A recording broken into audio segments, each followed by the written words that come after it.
원자력 박사 파이코인 이야기 원파입니다. 오늘도 여러분들에게 파이코인과 관련되고 이 암호화폐 세계가 어떻게 바뀌어 나가는지 관련되는 소식들 전해드리고자 합니다.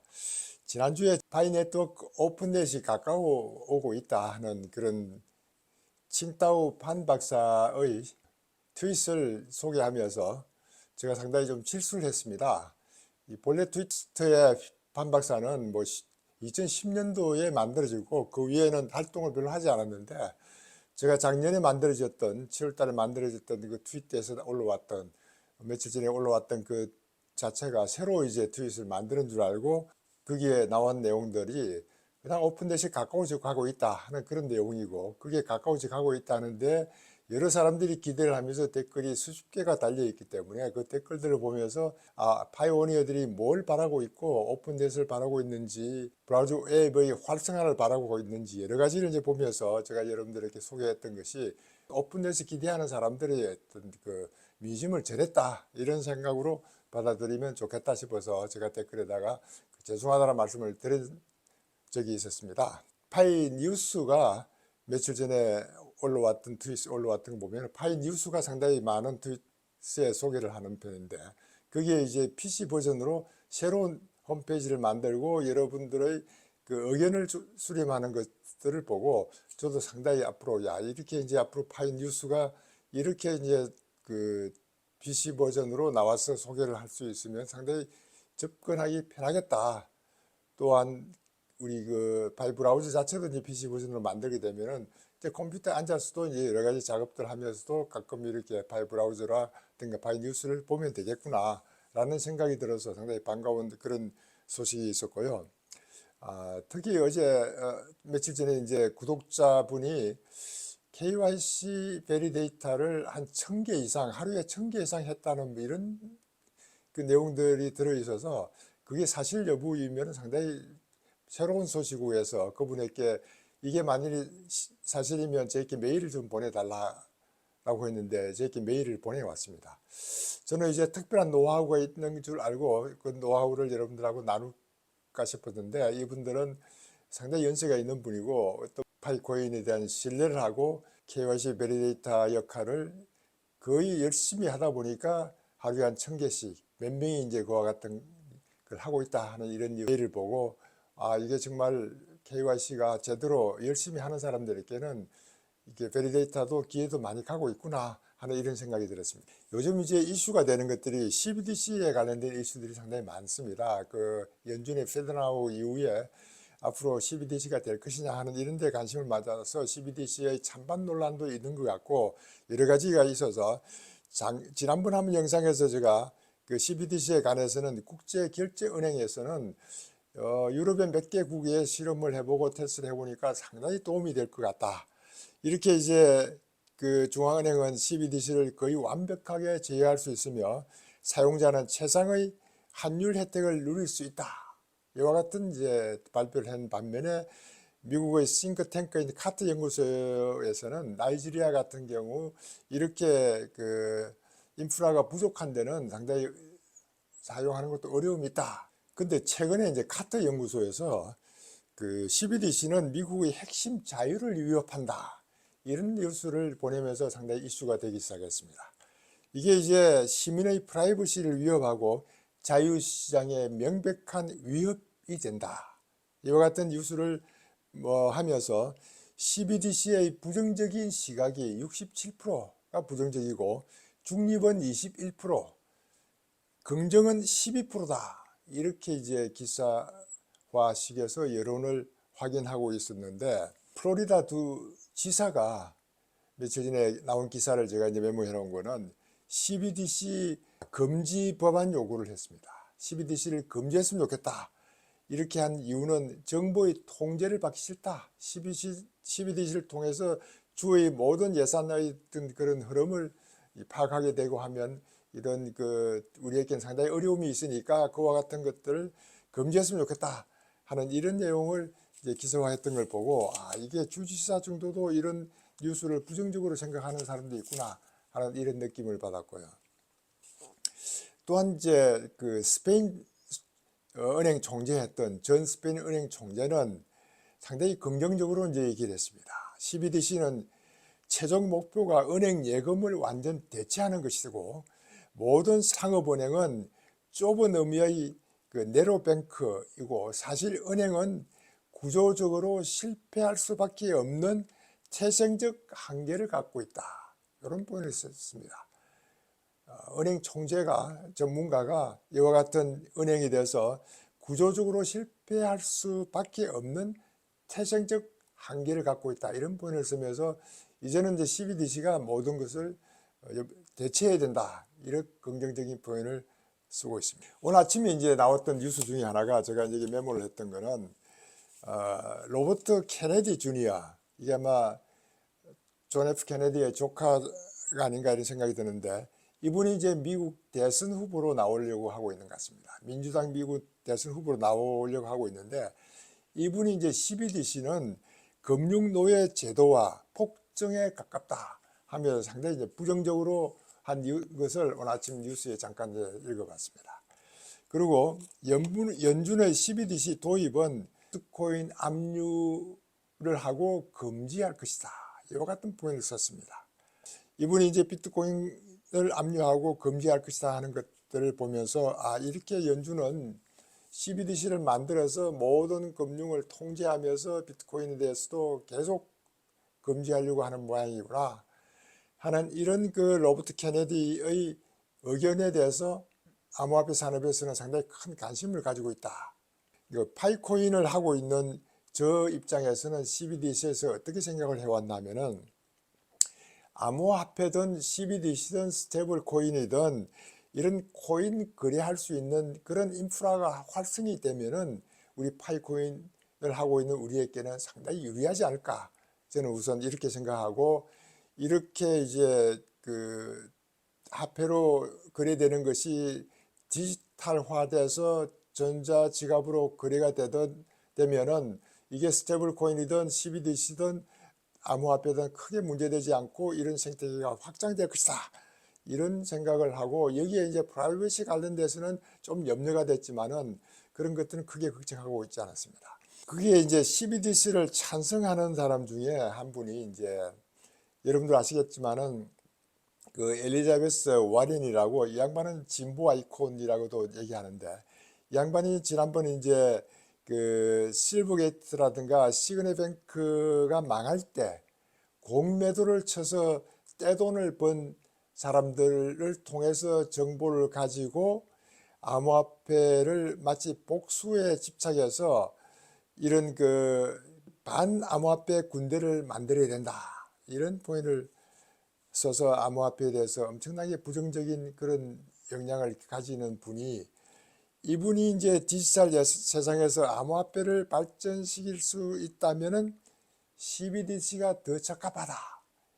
이런 포인트를 썼으니까 이 암호화폐를 싫어하는 사람이 CBDC를 썼다는 게 조금은 수상하다 했는데 이와 같은 암호화폐를 군대를 만들자 하고 이제 공약에 나오고 하니까 여기에 이제 상당히 많은 사람들이 거기에 대해서 이 원래의 상대편을 우리는 지원해 줘야 된다 하는 이런 모습을 가지고 있고 정말 정치는 이상한 동물을 만든다.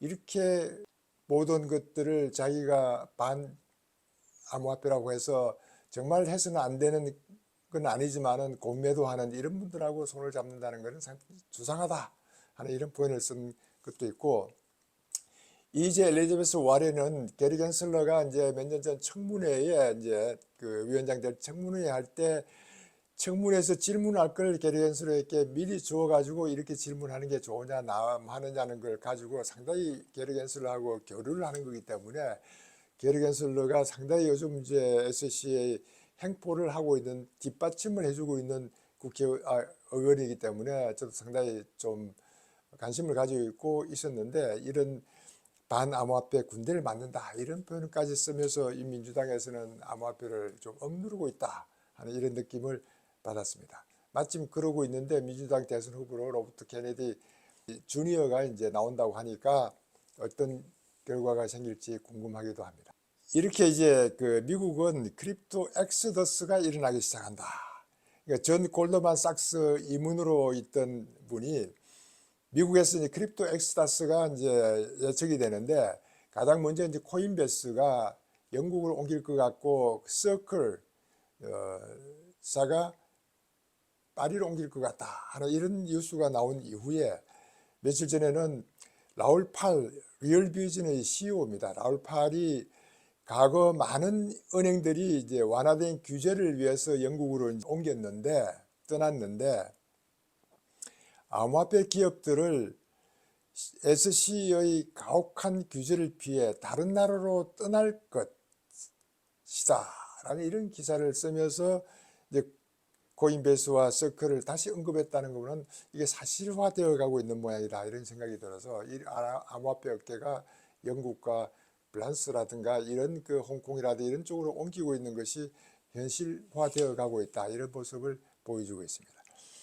또한 이제 미국 최대 거래소 비트렉스가 미국 시장을 떠난다 하면서 공개적으로 이제 서한을 보낸 게 언론에 나와 있던 걸 저도 한번 읽어봤는데 이분이 했던 말은 전 세계가 미래와 경제를 위해 암호화폐 거래소와 협력하고 있지만 미국 정부는 산업을 소멸시키고 해외로 내보내는데 전념하는 것 같다.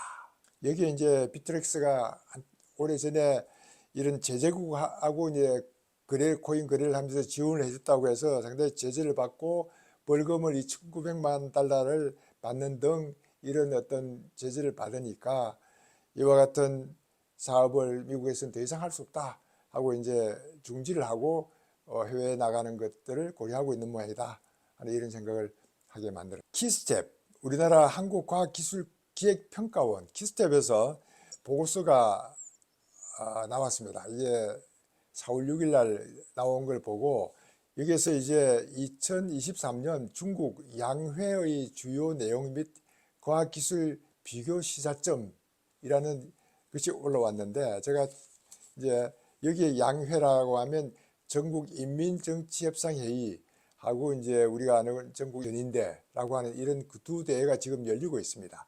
여기에 열리고 있으면서 여기에서 이제 주요 내용과 과학기술 외교 시점이 우리에 어떤 영향을 줄 것인지를 미리 브리핑 자료로 만들어서 올렸던 것을 제가 읽어보면서 주로 이제 우리하고 관계되는 것, 파이콘과 관계되는 것들 이런 것들이 어떤 내용들이 있는지를 한번 훑어보고 말씀을 좀 드리면은 그 여러 가지 중에서 이제 제가 관심을 가졌던 것들은 미국, 중국 패권 경쟁이 활발하게 가니까 그걸 대비하는 그런 기술적인 내용들 또는 정치적인 내용들이 좀 들어가 있고 블록체인 기술 등의 전망에 대해서 이제 좀 들어가 있길래 제가 한번 살펴봤는데 그 리크탄 총리가 디지털 경제, 플랫폼 경제를 발전을 시킬 필요가 있다. 상당히 강조했습니다. 이게 이제 디지털 경제하고 플랫폼 경제는 우리 파이네트워크의 미래와 직접 관계되는 그런 밑바탕을 만드는 겁니다. 디지털 경제, 플랫폼 경제가 바로 이제 이런 그 아마존이라든가 이런 그 이커머스의 발전과 이런 것들과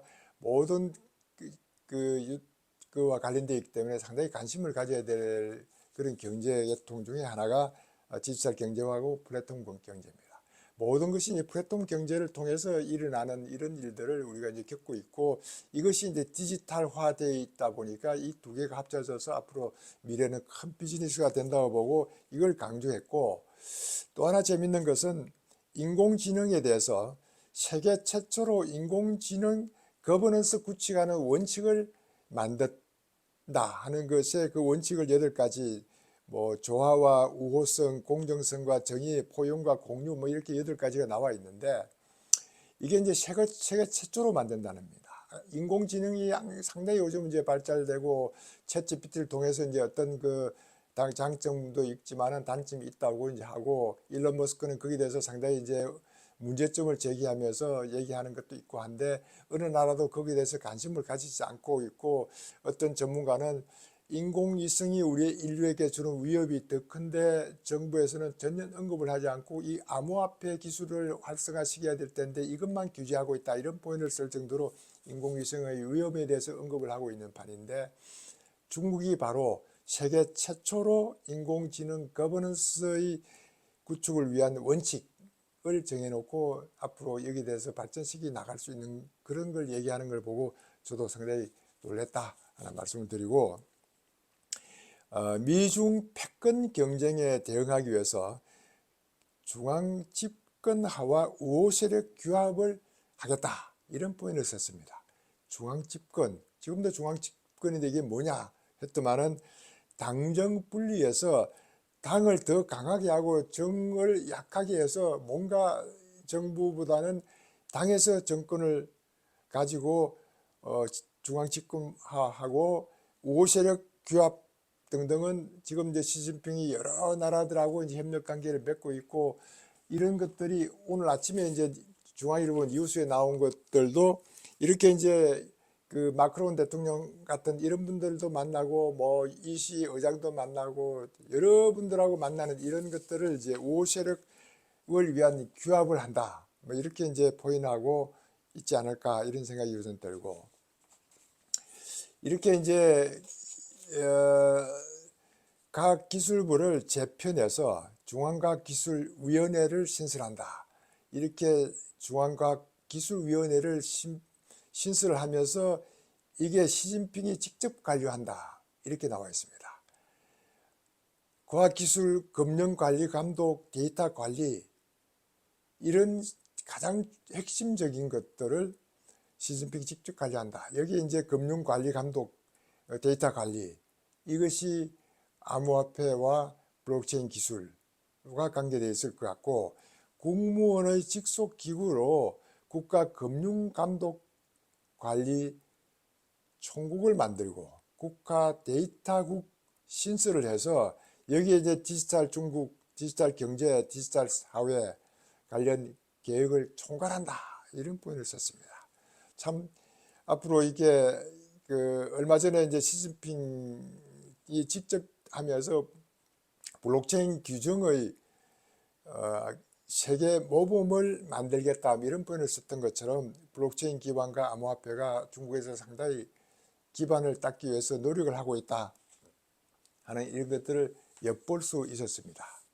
요즘 이제 이슈가 되고 있는 것, 트위터의 도지코인과 관련되는 얘기입니다. 트위터의 파랑새를 도지코인의 도지의 사진으로 이제 바꾸면서 일론 머스크가 예고를 하는 그런 사진을 올리기도 하고, 트위터에 올리는 사진 하나하나가 이 많은 걸 예고하고 있는 것들을 볼 수 있습니다. 이 일론 머스크가 이런 암호화폐 세계를 혁명화시키겠다, 화폐혁명을 만들겠다 한 이후에 제가 계속 관심을 가지고 있는 이유 중에 하나가, 이렇게 이제 트위터를 인수해서 암호화폐 지불 시스템을 만들겠다고 하면서 도시를 물론 지원해 줄 것이라고 이제 예는 했지만은, 또 머스크는 비트코인 채굴에 드는 재생에너지 비용이 50%가 만 넘게 되면은 비트코인을 결제 수단으로 하겠다고 했으니까 지금 이미 이제 재생에너지가 50% 이상이 넘어가고 있고, 이렇게 하다 보니까 트위터의 암호화폐 결제가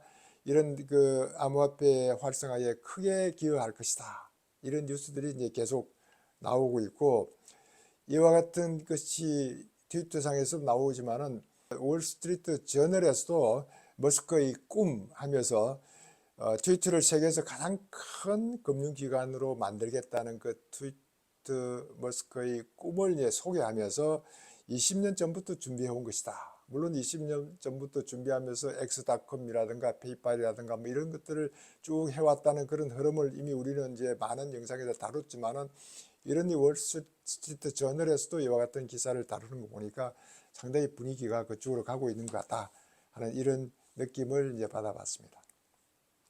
제가 가끔 이제 탈달러 뭐 이렇게 하고 중국에 대해서 상당히 암호화폐 이런 것들을 얘기를 하고, 이런 탈달러가 되고 5일 달러에서 5일 위안으로 가고 있고 뭐 이런 분위기를 얘기하면은, 이 중국과 푸틴 이런 사람들은 상당히 문제가 있는 분들이기 때문에 조심을 해야 된다. 그 사람들이 속내는 어떻게 될지 모르니까 조심해야 된다. 이런 어떤 댓글을 염려스러워 다신 분들도 있고, 어떻게 탈달러가 되겠느냐, 말도 안 되는 얘기를 하고 있다 하는 이런 분을 쓰고 있는 분도 계시는데, 제가 탈달러가 된다 안 된다는 그런 것보다는 전망이 앞으로 그렇게 가고 있는 그런 흐름을 제가 얘기하는 거고, 우리가 세계 주요 통화 변천사의 내용들을 한번 보면은 불과 100년 전만 해도 우리가 영국의 파운드화와 지금의 달러화처럼 국제적으로 공신력이 있는 화폐였기 때문에, 그 이전에는 네덜란드의 길드가 널리 쓰였고 스페인의 페소 대 오초가 전 세계에 영향을 미치는 그런 변천사를 보면은 앞으로는 탈달러가 가능하지 않겠느냐, 이렇게 이제 보는 전망을 제가 말씀드렸다는 걸 한번 다시 말씀드리고, 얼마 전 뉴스 블룸버그에 나오는 거에서도 러시아에서 가장 많이 거래되는 통화는 중국 위안화다, 이게 이제 달러를 대체해 나가고 있다, 이런 뉴스도 나오고, 여러 가지 이제 탈달러보다는 이런 비트코인의 활성화에 대한 얘기들도 많이 이제 뉴스로 나오고 있는 것들을 볼 수 있는데, 제가 최근에 이제 관심 가졌던 뉴스 중에 하나는 트러스트 월렛. 이 트러스트 월렛이 램프와 문페이와 파트너십을 맺어서 암호화폐와 법정화폐를 환전이 가능하게 만들었다. 이게 이제 온램프하고 이제 오프램프해서 암호화폐를 처음 시작하는 사람과 암호화폐에서 이제 빠져나오는 사람들께 환전을 해줄 수 있는 이런 것들을 하고 있는 것이 램프 회사라고 해서, 이 램프가 브레이브하고도 한번 긴밀히 협조하고 있다는 이런 얘기를 제가 말씀드린 것처럼, 파이코인 관련돼서도 이런 램프 기능을 도입하게 되면 좋겠다 하는 이런 말씀을 영상으로 한번 드렸는데, 메타마스크와 트래스 월렛은 일반 암호화폐 하는 분들은 많이 이용하고 있는 그 지갑 중에 하나인데, 이 트래스 월렛에 이런 그 램프 기능이 들어가서 이런 그 법정화폐로 교환이 가능하게 하면 이 트래스 월렛에서 거래소에서 가서 돈을 바꿀 필요가 없이 되어가는 이런 모양새를 보고 기대가 되는 것 같다 하는 생각을 말씀드립니다. 예, 오늘도 여러 가지 뉴스들을 여러분들하고 한번 얘기를 해봤습니다. 여러분들께 도움됐다면 좋아요, 구독, 저에게는 큰 힘이 됩니다. 부탁드립니다. 여러분 감사합니다. 감사합니다.